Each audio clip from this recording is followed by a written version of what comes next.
I never believed in stories about demons, spirits, or curses. I always thought they were just tales, made up to scare kids. But what happened that night? What we lived through? I wish I had stayed ignorant forever. It was 3 a.m. The road was empty, stretching like a black ribbon between endless trees. No cars, no wind, not even crickets. The world felt dead. Then, bang! The car shook violently. I pulled to the side. The tire had shredded into strips, but the cuts were too perfect, straight lines, like someone or something had sliced it with a blade. As I bent down to look closer, a smell hit me. Not rubber, not smoke. It was the stench of burned flesh. And it wasn't coming from the car, it was in the air itself.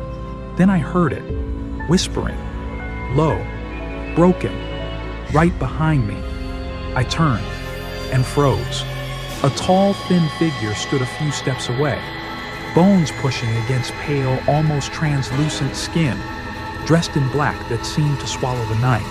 It didn't move, but its eyes glowed red, like burning coals. My chest locked. I stumbled back into the car and slammed the door. In the rearview mirror, another shape stood behind the car, then another, and another. One by one, 4 of them emerged from the tree line, faces blurred like their features had been erased, silent, waiting. My wife gripped my arm, trembling. "There's someone inside," she whispered, breathing behind me. I whipped my head around. The back seat was empty, but the leather was wet, dripping, like someone had just been sitting there. Hands shaking, I grabbed my phone, dialed emergency. It rang once. Then someone answered. But it wasn't a dispatcher. It was a little girl, laughing. Her giggle cracked, twisted, and deepened into a man's voice, low, guttural, vibrating through the speaker. "You don't belong here," it said. "You're not leaving." I hung up, breath ragged, turned the key, nothing, dead. Then, click. The locks slammed shut on their own. The headlights flickered. Footsteps creaked on the roof, slow, heavy. The windshield cracked. A spiderweb of fractures spread across the glass. And in each break, I saw a reflection. Not mine. A black figure, sitting in the back seat, eyes glowing. Hot breath brushed my ear. A whisper crawled into my head. "This place is ours, and now, so are you." My wife screamed. I turned and froze. A long, charred hand had stretched out from the seat behind her, fingers twisted like claws, tangled in her hair. I pulled her free, but the hand melted back into the shadows, leaving behind a reek of rot. The car lurched backward, engine roaring though my foot wasn't on the pedal. We sped in reverse, trees blurring, bending. But the forest wasn't the same. The trees twisted like writhing corpses, faces carved into the bark. Every trunk bore a smile not meant for humans. The car stopped. Ahead of us stood a house, rotten wood, shattered windows, but a single light glowed upstairs. The doors opened by themselves. We were pulled, dragged toward it. Every step was heavy, like sinking in mud. Inside, the air was suffocating.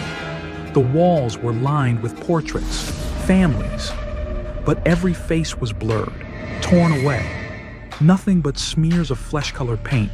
Upstairs, a sound, a child, crying. We climbed.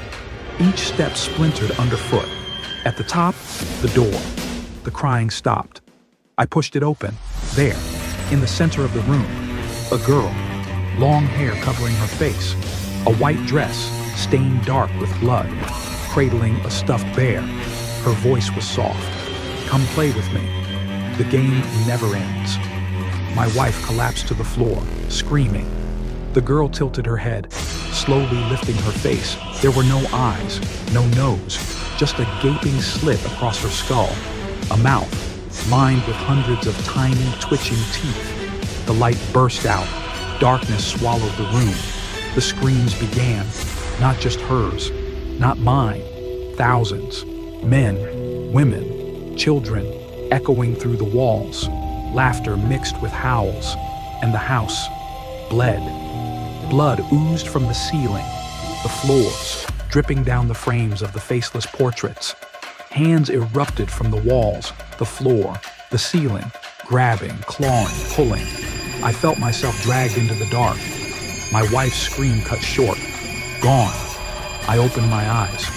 I was back in the car. Same road, same spot, the shredded tire. But the back seat was soaked in blood, and someone was sitting there.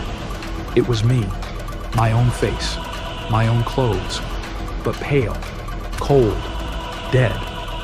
He lifted his head, smiled with broken teeth. "It's my turn now," he whispered.